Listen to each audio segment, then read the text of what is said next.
Howdy y'all, Fuzzy Biker here in the Fuzzy Biker Garage today. There's the Hot Rod Himalayan. But if I were to get a new Royal Enfield, what would be the things I would do, 5 or 6 things I would do before I even drove it off the showroom floor? What are the 5 things that, you know, they could call like the adventure model? What would you do?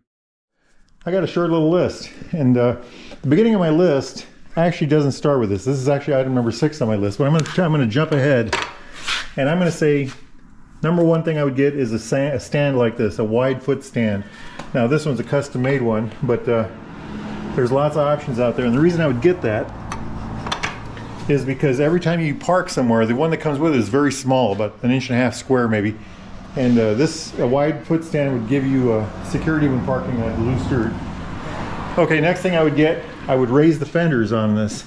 I took this bike, as you can see it's filthy dirty. I took this bike on a 100-mile ride the other day, and about 10 miles of that was on dirt and gravel, and a lot of mushy, you know, crappy road. And I have, if the fender was, this one's been raised, the fender would be 1 inch lower if I wouldn't have raised it. And you know, you get on those muddy roads and you get mud and stuff in between the fender and the tire can actually seize up and act like a brake.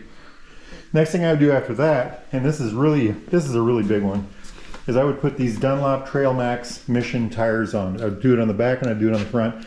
Now this back one here has probably 12,000 miles on it. You can see it's kind of getting worn out, although it's not wore out yet. It's not on the adjusters yet or on the wear indicators yet. You can see how it's been kind of beat up in places. Chunks of it are missing, and it's been a really tough tire, and that's why I bought this tire, because it is so tough. You know, this is the used one. This is a brand new one. I got to replace it, and you can see how much beefier it is and how much. But if you look at the tire, look how much, you know, these big lugs on the side, this big beefy tread, and you know, like I said, that tire's got what did I say, 12,000 miles on it or something like that. Just tough as can be. And it handles better. It's a little heavier. It has a little more gyroscopic force. It's tougher. You don't have to worry about flats. Although I have had a flat, I got a 3-inch screw in it. So I would get that on the back, and I would definitely get it on the front. And this one I put on a couple thousand miles ago, and the big surprise I got there, it's a heavy tire, and we put the heaviest inner tube. The guys at Baxter Cycle, they showed me this inner tube was twice the weight of a normal inner tube, and we put that on there, and all that mass with a 21-inch tire gives you a lot of gyroscopic force, and that really holds the bike up in the, you know, when you're going down the muddy roads. It just, when I was on the trip the other day, I had about 10 miles of mud, like I said, and it just, you know, you felt safe, and it held itself up. It was stable because of that. How's that? Next thing I would do after doing those things, you need a headlight guard, just to when you raise the fender, it'll throw pieces of gravel forward and come back at you, and so you need a good headlight guard. Now this is an adequate headlight guard, and I'm happy I have it. You can see it's incredibly dirty. See that? But what I would do is I would get there's different brands out there, and this one mounts to the case here, and I had some vibration problems, and I had to put this rubber tubing on there. But I've seen some other brands that mount here and here, and they actually sit ahead of the headlight a little farther. They still give you the protection, but they don't touch the headlight, so you don't get that vibration. Next thing I would do is hand protection. Now this is my cold weather hand protectors, and really what they protect me from is cold. They don't protect me from road, but I do have some that I run in the summertime. These right here. Now these are the Royal Enfield branded hand protectors, and in the summer I take these off and I put these on. Very good indeed. Put that there for now.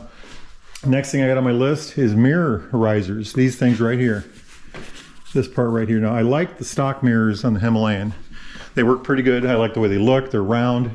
I don't like those octagonal ones that a lot of people have. I mean, I'm sure they work great, and I've ridden bikes with them. They do work great, but and they fold in and all that neat stuff. But I like these mirrors, and what I did was I put these risers on, and what they do is they come up and they come out, and that allowed me to clear my shoulders so I could see a little better, and also put the mirrors a little more in my line of sight. You know, instead of being down here, they're up here a little bit. So that's a good thing. So those are really the 5 things I would do right away if I were to buy a new one like this. If I were to get, and you know, let's call it the adventure model, the Fuzzy Biker adventure model. What would the next things I would do is there are some things I would do, but I'd like to do a little experimenting with. And the first one would be the windshield. Now I love this windshield, and it's a great windshield. I wouldn't get rid of it on this motorcycle. But if I were to buy a new motorcycle and I had an opportunity to get a different windshield, I might look to see what my other options are. And I would look for one that might be just a little shorter. I like how wide this is. I'd like one a little shorter. And you know, the thing works really good, except for when I'm out on really rough dirt roads, especially really rutted roads. You have to be able to see ahead of you and get a good look at the road, read the road better. And I think a shorter windshield would be good for that. The next thing I would look at, and might consider something different, are these racks and bags, the racks and bags. Now, I like these racks. They're small. On this bike, that's what I wanted. Small bags, you know, day riding, and they've worked really well. I'm going to mention Baxter Cycle again. Baxter Cycle has about a dozen different bag options for the back of these Royal Enfield Himalayans. Different rack systems, different bag systems, hard bags, soft bags, folding bags, watertight bags, you know, all kinds of incredibly good looking lockable bags, you know, just lots of very good options, and I would certainly look at that. So the next thing I would look at is this different seat. Now I just got this seat. I got about 500 miles on it, maybe more, 500 or 600. Seat concept, tall seat, and I'm incredibly happy with that. So why would I look at different seats? The reason is I just like to know what else is out there. You know, I'd like to know what else, other options were out there. That doesn't mean I wouldn't get this seat. That means I'd just like to see and ride other bikes with it. I'm very happy with this seat. The next thing I would look at getting would be heated grips. And I'm really on the line about that. Now I'm you know, I've had a lot of motorcycles and I've put a lot of stators in bikes. That's when your power system goes out, your electrical system goes out because you've overloaded or gets hot. I ride my motorcycles a lot. And so I'll go out and I'll ride, you know, all day long. And that means they get a lot of heat. A lot of people go out and ride for an hour or two and then park it, and you know, they don't get a lot of heat soaking. Now I do. I'll ride for, you know, 8 hours in a day easy, even more, and this will get very heat soaked. And so I'm a little worried about putting heated grips on and adding anything that might put more demand on my charging system, might create more heat. Now on the other side of that, I don't really do a lot of long winter rides, so maybe it's not that big of a deal. The next thing I would look at, and this is something I think every bike should have this, and I didn't put it in the beginning of the list because I want to look at options, but these are Fobo air pressure sensors, and they work in conjunction with my phone, which is great. Every time I go for a ride, I come out, I turn the Bluetooth on my phone, the app on, and it tells me the tire pressure in all my bikes. And what I would like to do is find a different system. I don't think Fobo makes this yet. Now maybe they do, and if they did, I would buy it. But a different system where I would use the same sensors down here, but I'd like a dash mount reader on the, you know, so I could be driving down the road, just glance down and see what my tire pressures were.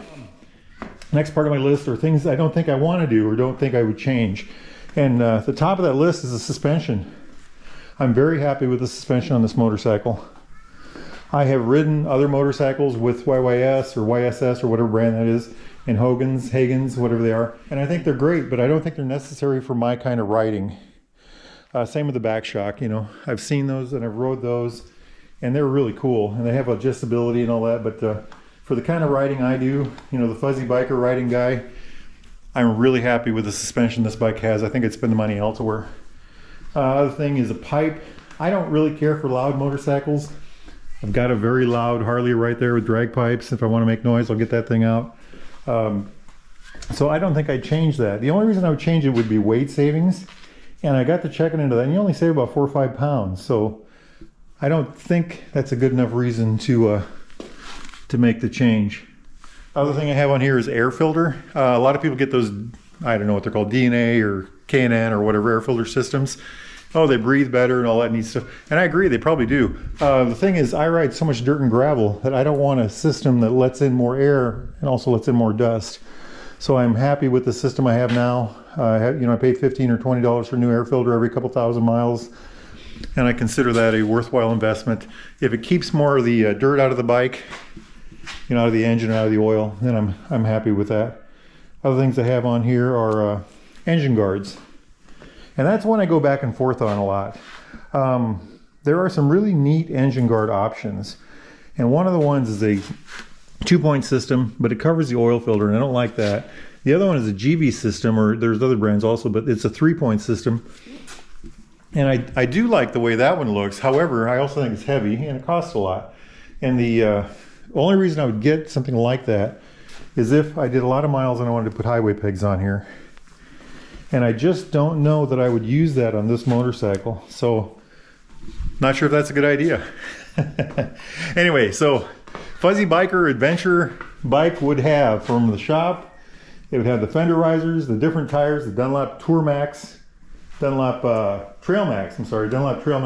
a headlight guard to protect that. I'd raise the mirrors, I'd put hand guards on, and I would definitely put a larger foot down here. I think those are things that the bike, before you even get it off the showroom floor, you might as well just have them on the bike, because I think those are everything you should definitely have. The next thing I would do after that is, of course, I do the FOBO sensors. I think everybody should have those, but I would look for different options of that. I would check options for seats. Like I said, I talked about the different things for wind guards. I'd like to see what different options are for that. And heated grips and the bags. There are so many really neat options for bags on these bikes. I go to Baxter Cycle all the time, and it seems like every week they get a different style or different rack system, and it's very impressive, very neat looking. But anyway, it's a great bike, and I'm going to take it out tomorrow. I got a 150 mile day ride planned, and I'm going to go have some fun on that hot rod. So if you all can do it, get yourselves out there and ride, my friends. Life is good. Wahoo!